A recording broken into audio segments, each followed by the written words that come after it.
Hello दोस्तों, welcome to revision study channel. आप लोगों का रिवीजन स्टडी चैनल पर स्वागत है। और आप लोगों से एक आशा है कि आप लोग अपना काम अच्छे से कर रहे होंगे, अपनी पढ़ाई अच्छे से कर रहे होंगे। तो चलिए आज हम लोग स्टार्ट करेंगे कक्षा 6 की एनसीईआरटी। जैसा कि आप लोगों को पता है कि क्लास 6 एनसीईआरटी का हम लोग रिवीजन कर रहे हैं, जिसमें से हम लोग दो चैप्टर कर चुके हैं और आज करेंगे हम लोग तीसरा चैप्टर का रिवीजन। हाँ, एक चीज़ और आप लोगों से एक मेरी रिक्वेस्ट है कि अभी मेरे इस चैनल पर थोड़े सब्सक्राइबर कम हैं अभी। तो जैसे लग रहा है कि शुरुआत हुई है, और तो आप लोगों से एक रिक्वेस्ट है कि आप लोग सब्सक्राइब ज़रूर कर दीजिएगा और अपना जो भी मतलब एडवाइस हो कमेंट बॉक्स में ज़रूर दीजिएगा। तो चलिए स्टार्ट करते हैं और देखते हैं कि सवाल कैसे हैं और कैसे सवाल आते हैं। तो हम लोग रिवीजन के तौर पर ये वीडियो देखेंगे।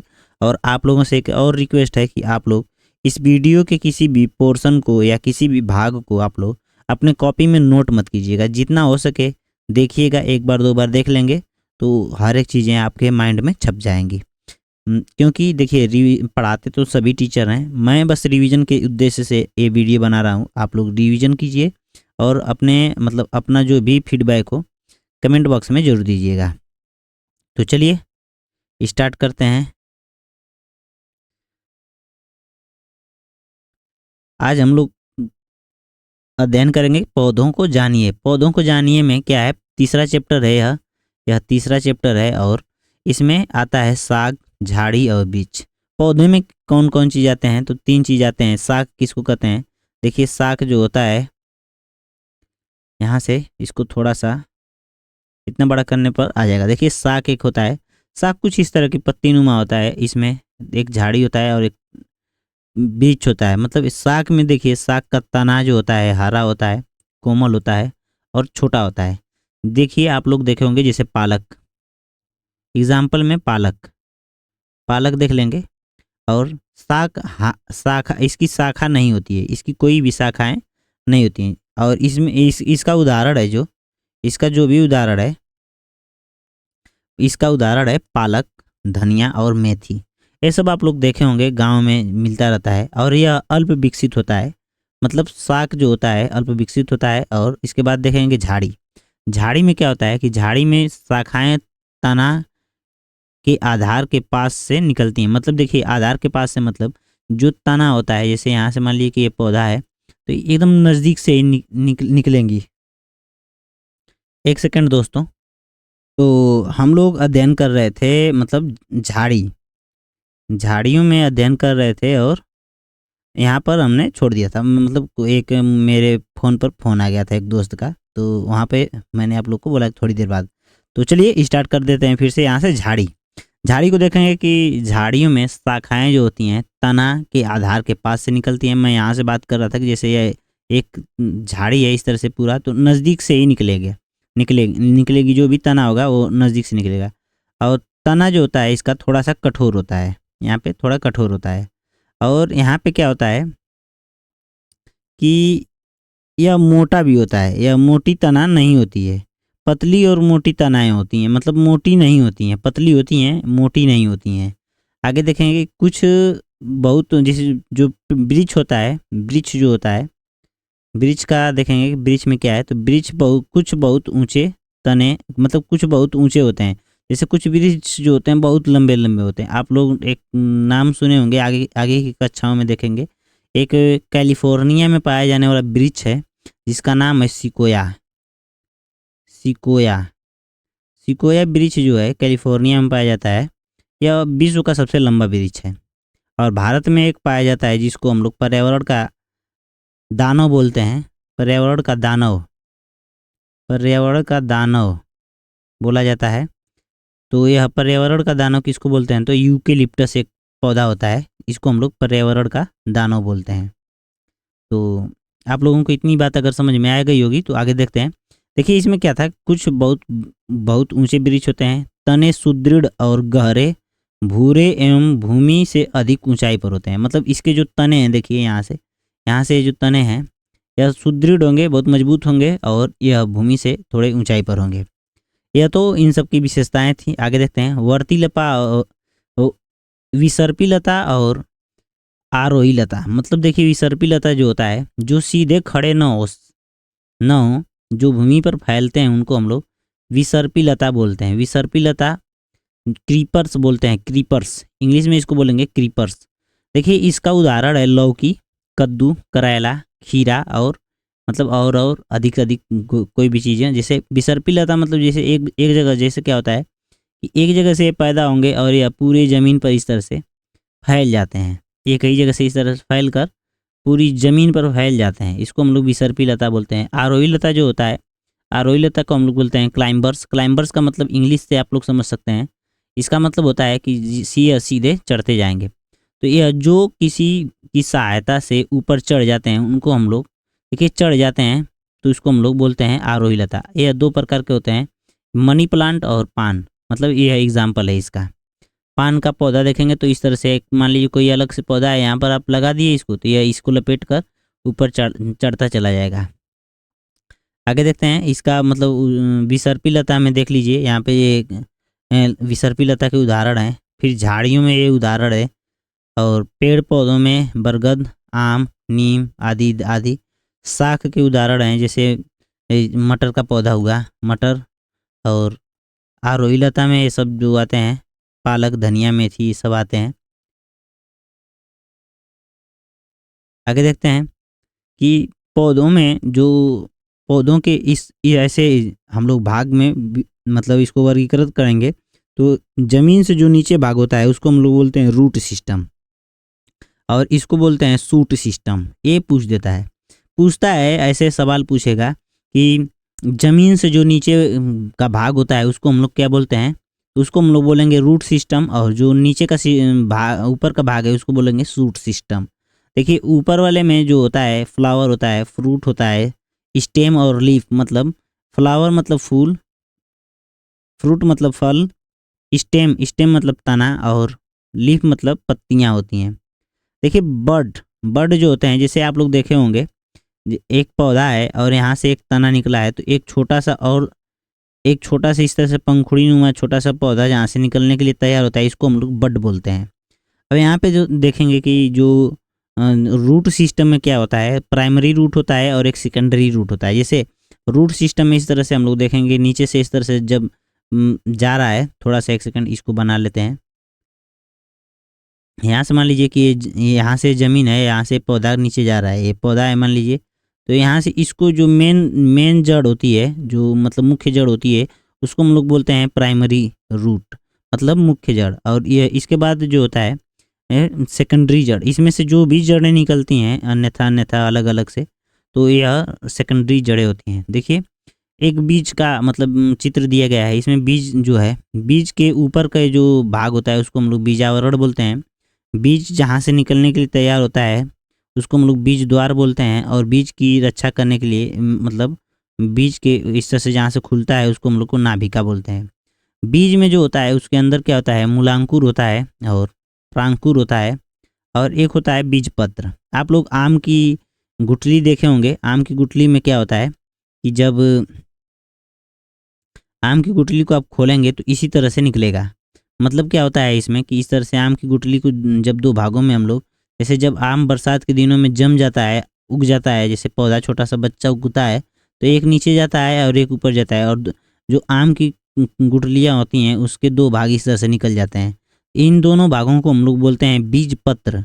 मतलब पौधा जहाँ से भोजन प्राप्त करता है उसको हम लोग बीज पत्र बोलते हैं। भोजन की प्राप्ति जब छोटा होता है, जैसे ज्यों उगता है ज़मीन से, तो इसी को नष्ट करके अपना खाद वगैरह भोजन प्राप्त करने का काम करता है पौधा। ये सब याद रखिएगा दोस्तों। आगे देखते हैं पत्ती के बारे में। मुझको लगता है कि यह ज़्यादा बड़ा है, और इस चित्र को बड़ा हो जाने की वजह से पूरी तरह से मुझको लग रहा है कि दिखाई नहीं दे रहा होगा। तो एक सेकंड आप लोगों से समय लेना चाहूँगा और इसको थोड़ा सा छोटा करके एडजस्ट करना चाहूँगा। एक सेकंड आप लोग थोड़ा ध्यान दीजिएगा। आप लोग बताइएगा कि अगर यह ज़्यादा छोटा नहीं हो रहा है। मुझको लग रहा है कि यह अब सही रूप से काम कर रहा है। अब तो मुझको लग रहा है कि पूरी तरह से काम कर रहा है और सही है। तो चलिए यहाँ से देखते हैं पत्ती के बारे में। पत्तियों में क्या होता है कि पत्तियों में सबसे ज़्यादा पूछे जाने वाला सवाल है कि जो तने से और पत्ती को जोड़ने वाला भाग होता है इसको क्या बोलते हैं, तो पर्णवृत्त बोलते हैं। पर्णवृत्त, पर्णवृत्त बोलते हैं इसको हम लोग पेटियोल बोलते हैं। क्या बोलते हैं? पेटियोल, इंग्लिश में बोलेंगे पेटियोल बोलते हैं। और इसको जब, और एक भाग होता है जैसे आप लोग पत्तियों में ये इस तरह से भाग देखे होंगे, जैसे पत्तियां इस तरह से आप लोग बनाए हैं कभी, आम की पत्तियां स्कूल कॉलेज में तो छोटे पर बनाए होंगे। जब आप कक्षा 9-10 में पढ़ते रहे होंगे तो सबसे ज़्यादा तो लोग सबसे पहला काम अगर ड्राइंग बनाते थे तो पत्ती ही बनाते थे। और जब पत्ती बनाते थे जो ए वाला भाग है इस तरह से जो मैं अब बना रहा हूँ, यहाँ से आप लोगों को दिख रहा होगा, इस वाले भाग को हम लोग बोलते हैं, इस वाले भाग को हम लोग जैसे इसको जिसको हम लोग ए से प्रदर्शित कर रहे हैं इसको हम लोग सिरा बोलते हैं। और इसके बाद जो होता है जो इसके बीच का भाग होता है इसको हम लोग बोलते हैं पर्णफलक। और जो इसके मध्य का सिरा जो ये मेन जो जाता है इसको हम लोग मध्य सिरा बोलते हैं। तो ये है तो पत्ती के चित्र से संबंधित एक सवाल था। आगे देखते हैं, पत्तियों का आकार के आधार पर जो पत्तियां कितने प्रकार की होती हैं उसको देखेंगे कि पौधों में पत्तियां कितने प्रकार की होती हैं। तो एक जालिका रूपी पत्ती होती है और एक होती है समानांतर पत्ती। जालिका रूपी पत्ती को बोलते हैं रेटिकुलर और एक इसको बोलते हैं पैरेलल। आम आम और अमरूद और पीपल बरगद की जो पत्तियां होती हैं वह जालिका रूपी होती हैं। जब आप लोग देखेंगे जैसे कोई कुछ डिजाइनर होते हैं इसमें गणेश जी की मूर्ति बना देते हैं, गणेश जी की मूर्ति बना देंगे जैसे पीपल के पत्ते में, तो ये जालिका नुमी होती है तभी इसको बना पाते हैं। अगर इस तरह से होती है इसमें भी बन जाएगा लेकिन इसमें थोड़ी सी कठिनाई होती है। आप लोग इसका जो समानांतर पत्तियां होती हैं उसमें आप लोग देखेंगे गन्ना, गन्ना की जो बहुत लंबी लंबी पत्तियां होती हैं इस तरह से पूरी लंबी लंबी पत्तियां होती हैं, इस तरह से पूरी लंबी लंबी गन्ने की पत्तियां होती हैं। और गेहूँ, गेहूँ की आप लोग पत्ती देखे होंगे छोटी छोटी पत्ती इस तरह से होती है, लगभग 6 इंच 7 इंच की होती है। धान की पत्ती, बाजरा की पत्ती तो आप लोग देखे ही होंगे। तो ये सब पत्तियां होती हैं। मुझको लग रहा है कि आप लोगों को अगर पूरी तरह से यह जो चित्र है साफ साफ दिख रहा होगा तो ठीक है, नहीं तो इसको फिर अगले मतलब आगे जूम करता हूँ। मुझको लग रहा है कि छोटा हो गया है ज़्यादा, और मतलब जब बड़ा चित्र हो तो मैं उसको छोटा कर दूंगा और नहीं तो इसको बड़ा करने में ही अच्छा है। आगे देखते हैं यहाँ से, पत्ती पानी, पत्तियों में क्या, पत्तियों का काम क्या होता है? तो पत्तियों का मुख्य काम होता है वाष्पोत्सर्जन, मतलब वाष्प को उत्सर्जित करना, मतलब बाहर निकालना। ये पत्तियां जो होती हैं वाष्प को बाहर निकालने का ही काम करती है। इसको पता करने के लिए हम लोग क्या करेंगे कि एक गमले के पेड़ को लेंगे और इसको एक जार से ढक देंगे। ये जार रहा यहाँ से इसको ढक दिया गया है। और उसके बाद क्या होगा, जब हम लोग ढक देंगे या ट्रांसपेरेंट, ट्रांसपेरेंट मतलब आर पार दिखने वाला जार लेंगे और यह जार में क्या होगा कि कुछ समय के बाद जब हम इसको धूप में रखेंगे तो यह पत्तों से या मतलब पौधे से वाष्पोत्सर्जन की क्रिया के बाद क्या होगा कि छोटे छोटे बूंद के रूप में ग्लास के ऊपर, मतलब ये जो शीशे का मतलब जार है उसके ऊपर यह छोटे छोटे बूंद के रूप में जमा हो जाएगा।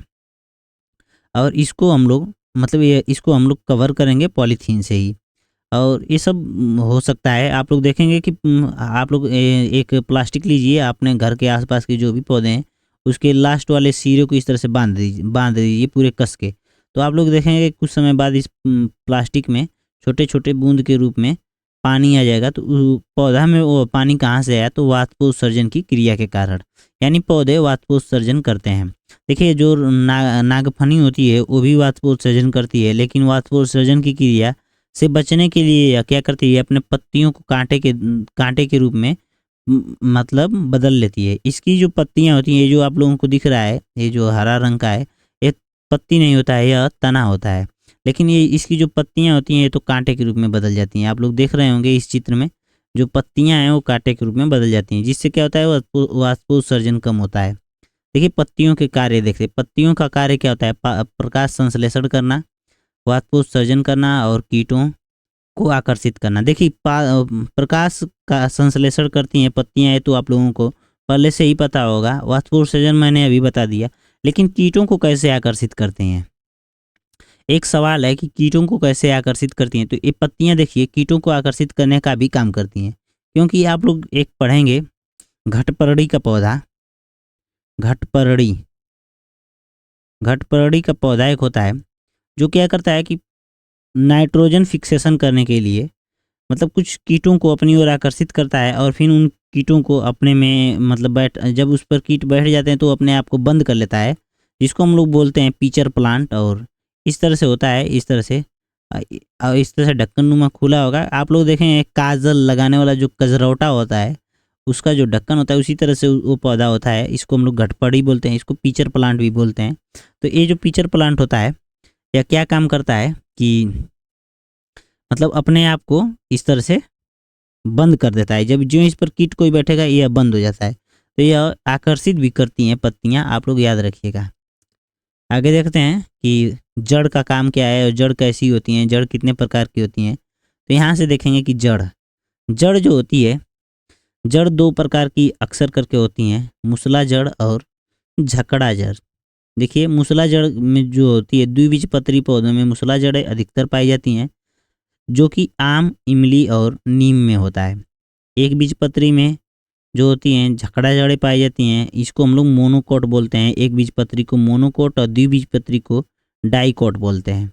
आगे देखते हैं कि जो जड़ों के कार्य होते हैं। देखिए जड़ झकड़ा जड़ क्या होता है, इनकी झकड़ा जड़ जो होते हैं, एक बीजपत्री जो होते हैं, एक बीजपत्री में इनकी पत्तियां समानांतर होती हैं। अभी मैंने आप लोगों को ऊपर बताया, जो सवाल गया है, जो अभी मतलब स्लाइड गई है, उसमें मैंने आप लोगों को बताया कि जो गेहूं होता है वो उसके पत्ते समानांतर होते हैं। गेहूं के जो पत्ते होते हैं समानांतर इस तरह से होते हैं। तो गेहूं क्या है, एक बीजपत्री होता है। एक बीजपत्री की विशेषता आप लोगों को आगे वाली क्लासों में बताया जाएगा कि एक बीजपत्री द्विबीजपत्री को आप लोग कैसे पहचानेंगे। आगे देखते हैं कि इसमें धान, एक बीजपत्री में धान, गेहूं और धनिया, आलू आदि आते हैं।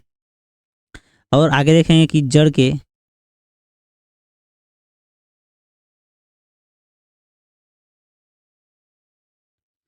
के कार्य देखेंगे। तो जड़ के कार्य मिट्टी से क्या होता है कि अवशोषण करता है। जड़ का कार्य क्या है, जड़ का कार्य क्या है कि यह मिट्टी से जल को अवशोषण करने का काम करता है। जल देखिए यहाँ पर पूरी मान लीजिए कि जड़ है तो इसके आसपास तो मिट्टी होगी और इसके आसपास से जो मिट्टी होगी यह यहाँ से जल को खींच कर ऊपर पहुँचाने का काम करती है। कुछ जड़ें जो होती हैं जैसे गाजर, मूली, सलजम, शकरकंद, सलजम और टेपी टेपियोका टेपियोका बोलते हैं इसको हम लोग, टेपियोका। इस चीज़ को याद रखिएगा आप लोग। टेपियोका, गाजर, मूली, शकरकंद और सलजम के बारे में तो आप लोग जानते ही हैं। टेपियोका एक ऐसा पौधा होता है जो केरल में पाया जाता है और यह केरल का प्रमुख खाद्य पदार्थ है। इससे क्या होता है कि साबूदाना बनाया जाता है, साबूदाना प्राप्त किया जाता है और इसे कसावा भी कहते हैं। यह एकदम शकरकंद के जैसे ही दिखता है। मतलब शकरकंद आप लोग देखे होंगे, गांव में तो एक गंजी होती है, ऐसे पूरा मोटी मोटी आलू की नुमा होती है। उसको जब खाते हैं लोग बहुत मीठी लगती है। जो भी लोग पढ़ाई करते हैं तो उसको देखिए आप, अगला चीज़ है फूल से ही, पौधों से ये तो पौधों से ये तो इसको हम लोग बोलते हैं फ्लावर यानी फूल यानी पुष्प। पुष्प से संबंधित कुछ सवाल पूछे जाते हैं। तो पुष्प से संबंधित एक सवाल पूछा जाता है कि पुष्प के इस बाहरी आवरण को जो हरे रंग का होता है इसको हम लोग क्या बोलते हैं।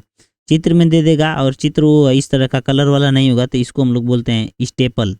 स्टेपल बोलते हैं इसको, बायदल बोला जाता है। और जो पंखुड़ियाँ होती हैं इसको हम लोग बोलते हैं पेटल। और पंखुड़ियाँ ही क्या होती हैं, पंखुड़ियाँ जो होती हैं किसी भी फ्लावर का यानी फूल का रंग निर्धारण करने का कार्य करती हैं। र- फूल का रंग कैसा होगा, फूल का रंग कैसा होगा इसको डिसाइड करने का कार्य करती हैं पंखुड़ियाँ। याद रखिएगा कि यही पंखुड़ियाँ जो होती हैं, ये वाली पंखुड़ियाँ जो होती हैं, गुलाब की पंखुड़ियों को तोड़ तोड़ के जब कोई गुस्सा होता है, जब आपके बाबू सोना गुस्से में आ जाती हैं या आ जाते हैं तो उन तालाब के किनारे बैठकर इसी गुलाब की पंखुड़ियों को फेंक फेंक कर मछलियों का चारा बना देते हैं और उस तालाब को गंदा कर देते हैं। तो गुलाब से मुझको याद आ जाता है कि मतलब ये लोग कुछ ना कुछ करते रहते हैं उल्टा सीधा। ये पंखुड़ियाँ ही देखेंगे तो किसी भी फ्लावर का रंग डिसाइड करती हैं कि वो फ्लावर कैसा होगा और किस कलर का होगा। आगे देखते हैं कि फ्लावर से संबंधित कुछ सवाल होते हैं, कुछ उसके आंतरिक अंगों से सवाल होते हैं जो मतलब आप लोगों को फंसा देने का काम करते हैं। तो यहाँ पर देखेंगे कि इस वाले भाग को हम लोग बोलते हैं, पूरे वाले भाग को, यहाँ से इस तरह से एक भाग होता है, इसको हम लोग बोलते हैं स्त्री केसर, स्त्री केसर बोलते हैं। और इसका मेन भाग जो होता है, मुख्य भाग जो होता है स्टिग्मा, और इसका एक और भाग होता है स्टाइल। फिर उसके बाद होता है ओवरी और एक होता है ओव्यूल। देखिए ओवरी जो होता है, ओवरी को हम लोग बोलते हैं अंडाशय और ओव्यूल को बोलते हैं अंडा। और एक होता है बीच का मध्य वाला भाग जो होता है, लंबा वाला भाग वो होता है। यह पूछता है कि वह मतलब इसमें से सवाल आएगा कि स्त्री केसर जो होता है, स्त्री केसर के में पाया जाने वाला सबसे लंबा भाग कौन सा होता है। तो जो सबसे लंबा भाग होता है, इस तरह से करने के बाद हम यहाँ पे बना देते हैं। इस तरह से करने के बाद ये जो सबसे लंबा भाग होता है, इसको हम लोग बोलते हैं वर्तिका। क्या बोलते हैं? वर्तिका, वर्तिका बोला जाता है। आगे देखते हैं कि इसमें एक स्त्री केसर और एक पुरुष केसर के भाग होते हैं, पुंग केसर के भाग होते हैं। तो पुंग केसर का जो भाग होता है उसको हम लोग बोलते हैं परागकोश, और इसमें स्टेमन इसको बोलते हैं। और इसमें क्या होता है कि परागकोश होता है और फिलामेंट होता है। इस डंडी को हम लोग फिलामेंट बोलते हैं, फिलामेंट बोलते हैं और तंतु बोलते हैं। और इसका जो इस तरह से गोल वाला भाग होता है, तो इसको हम लोग बोलते हैं परागकोश यानी एंथर बोलते हैं। तो देखिए इसमें क्या होता है, परागकोश में ही पराग कण पाए जाते हैं। इस तरह से छोटा सा इस तरह से डब्बा मतलब गेंदनुमा होता है परागकोश, और यह फूल के पंखुड़ियों के बीचों बीच में ही पाया जाता है। छोटा सा भाग होता है, बहुत ध्यान से देखेंगे तो दिखेगा। यहाँ इस पे छोटे छोटे कण होते हैं, इसको हम लोग बोलते हैं पराग कण। इस वाले कण को बोलते हैं हम लोग पराग कण। याद रखिएगा, पराग कण बोला जाता है। आप लोगों को अगर हर एक चीज़ साफ से दिखाई दे रही होगी तो इसके लिए आप लोग कमेंट बॉक्स में बता सकते हैं कि हाँ ये हर एक चीज़ें सही से दिख रही हैं। आगे देखते हैं स्टेपल, बाह्य दल का काम होता है, पौधों को सुरक्षा भी करता है यह, मतलब पौधों को नहीं, फूल को। यह बाह्य दल का काम होता है, फूल को सुरक्षा प्रदान करना। स्टेम मतलब तना होता है, यह पौधे का मुख्य तना होता है, अरे फूल का, सॉरी। आगे देखते हैं फूल के बारे में। देखिए यहाँ पे मैंने परागकण और परागण के बारे में बताया है। परागण क्या होता है और परागकण क्या होता है उसके बारे में मैंने बताया है। परागकण और परागण दोनों अलग अलग चीज़ें होती हैं। परागकण जो होता है छोटा छोटा इस तरह से बीजनुमा होता है।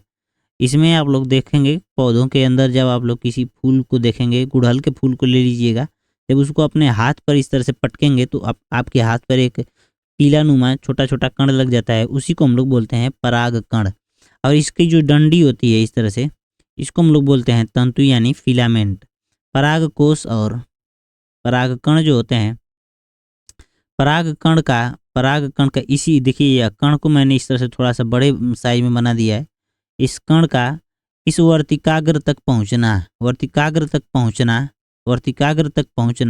क्या कहलाता है? परागकण कहलाता है और परागण कहलाता है। और इसको हम लोग बोलते हैं, यह जो परागकण है इस क्रिया को हम लोग बोलते हैं परागण। मतलब परागण जो होता है पोलिनेशन बोलते हैं, पोलिनेशन इंग्लिश में बोलते हैं पोलिनेशन। देखिए क्या होता है, जैसे हम लोग जनन जब करता है, मतलब कोई फूल जब जनन करता है तो इसी को हम लोग परागण बोलते हैं। जैसे फूल का जनन करने की क्रिया होती है परागण। यह परागण क्या कैसे होता है? तो यह जंतु से हो सकता है, किसी जंतु से हो सकता है, पानी से हो सकता है, और वायु मतलब हवा से हो सकता है, तितली, भौरा, इन सबों से। देखिए एक फूल पर इस तरह से बैठा, भौरे के संग मतलब उसमें जैसे पंख में लग गया, और यह दूसरे फूल पर बैठा तो दूसरे फूल तक पहुंच गया, तो यह क्या होता है?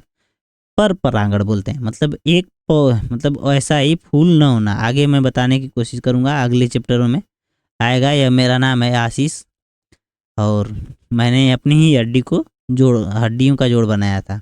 आगे देखते हैं शरीर में जो संधियाँ होती हैं, यह अगला चैप्टर है। आज हम लोग लगभग 2 चैप्टरों को निपटाने का काम करेंगे। अगर 2 चैप्टरों को निपटा लेते हैं तो मुझको लगता है कि आसान होगा, नहीं तो आप लोगों के हिसाब से तो मुझको लग रहा है कि छोड़ ही देना अच्छी बात है। थोड़ा थोड़ा करेंगे तो मतलब मन भरेगा नहीं, और हर एक चीज़ें आसान लगेंगी और अच्छी रहेंगी। 2 बार 3 बार देख लीजिएगा दोस्तों। मैं आप लोगों के लिए एक यह छोटी सी वीडियो है, तो इसको आप लोग इसको पूरा देख लीजिएगा। और जो भी क्लास 1 है, यह तीसरी वीडियो है। आप क्लास 1 और क्लास 2 मैंने प्लेलिस्ट बनाकर डाला है, और पहले से भी 10-15 क्लासें पूरी तरह से रिवीजन की डाल दी गई हैं, और उसको भी जाकर देखिएगा आप लोग। यह तीसरी क्लास है आज। अगले दिन चौथा चैप्टर और 5वां चैप्टर को, मतलब देखिए छोटा छोटा रहेगा ना, तो जल्दी से समय, मतलब जैसे आप लोग मोबाइल चलाते हैं, मुझको लग रहा है कि यूट्यूब पर ही देखते होंगे। यूट्यूब पर देखेंगे तो मतलब कि जब आप लोग 1 घंटे की वीडियो तो देखना मुश्किल हो जाता है, क्योंकि आजकल के लोग जो हैं कम कम तेल मसाले में ज़्यादा मतलब चीज़ें ग्रहण करना चाहते हैं। तो कम तेल मसाला मत यूज कीजिए, ज़्यादा चीज़ें मतलब देखिएगा। धीरे धीरे वीडियो बढ़ती जाएंगी। रोज़ाना अगर वीडियो पढ़ती रहीं तो बढ़ती जाएंगी। एक दिन 100-50, एक तरह से 100-50 वीडियो देखना किसी के लिए टारगेट हो जाएगा। यहाँ पूरी तरह से ख़त्म नहीं होगा। तो आप लोगों से एक रिक्वेस्ट है कि इस चैनल को सब्सक्राइब ज़रूर कीजिएगा। और आप इसमें देखिए मेहनत लगती है दोस्तों, ये सब फिगर बनाने में जितनी भी मेहनत लगती है, अगर आप लोग सपोर्ट नहीं करेंगे तो कैसे काम चलेगा। क्योंकि देखिए आप लोगों के ही सपोर्ट से यह इस चैनल को आगे बढ़ाया जा सकता है। जब आप लोग सपोर्ट करेंगे तो कुछ न कुछ हमारा भी फ़ायदा होगा, और कुछ न कुछ आप लोगों का भी फ़ायदा होगा। नहीं तो ये जो मुहिम चल रही है यह धीरे से बंद हो जाएगी। क्योंकि देखिए किसी के कवि, जैसे मैं आप लोगों को चीज़ बता देता हूँ। एक कवि है, अगर वो भाषण दे रहा है या कोई भी कविता पढ़ रहा है, जब उसको लोग तालियां नहीं बजाते हैं, जब ताली नहीं बजाते हैं, ताली ही नहीं बजाएंगे, तो वो उसका मन जो होता है थोड़ा डाउन हो जाता है। जब डाउन हो जाएगा तो वो मंच छोड़ के भाग जाने का काम करेगा। तो मैं एक चीज़ आप लोगों से रिक्वेस्ट करता हूँ कि आप मेरे इस चैनल को सब्सक्राइब कर लीजिएगा, लाइक करिए और शेयर करिए दोस्तों को। क्योंकि देखिए छोटी सी वीडियो रहती है, 20-25 मिनट की वीडियो है, आप लोग पढ़िए और जो भी बकवासबाजी है उसको भूल जाइए, और भूल जाइए कि आप कौन हैं। क्योंकि जब आप भूल जाएंगे कि आप कौन हैं तभी पढ़ाई होगी। धन्यवाद दोस्तों, मिलते हैं अगली वीडियो में। और आज के लिए इतना ही। मेरा एक काम तो ज़रूर कीजिएगा, सब्सक्राइब ज़रूर कर लीजिएगा। धन्यवाद। जय हिंद जय भारत। क्योंकि सब्सक्राइबर कम है। आप लोगों के लिए अगली वीडियो में थोड़ी सी तेज़ी से पढ़ाऊँगा, और आप लोग बने रहिएगा, अपना प्यार जताते रहिएगा और बताते रहिएगा कि क्या कमी है। और कमी को लेकर एक मैं कविता सुना देना चाहता हूँ कि एक हरिवंश राय बच्चन जी हैं, वो कहते हैं कि असफलता एक चुनौती है, इसे स्वीकार करो, क्या कमी रह गई देखो और सुधार करो। तो मैं आप लोगों से एक रिक्वेस्ट करूंगा कि आप मेरी कमी को पूरे एकदम दिल दिमाग से, पूरे अच्छे से, एक बड़े भाई, छोटे भाई की तरह, बहन, जो भी हैं, दोस्त मित्र की तरह आप लोग मेरी इस कमी को आप लोग इस वीडियो के कमेंट बॉक्स में भर दीजिएगा कि आप जो भी पढ़ाते हैं इसमें इतनी कमी है और ऐसे बताइए, इस तरह से बताइए। तो मैं उस कमी पर काम करूँगा और अच्छे से वीडियो बनाने का काम करूँगा। तो चलिए मिलते हैं अगली वीडियो में। धन्यवाद। जय हिंद जय भारत।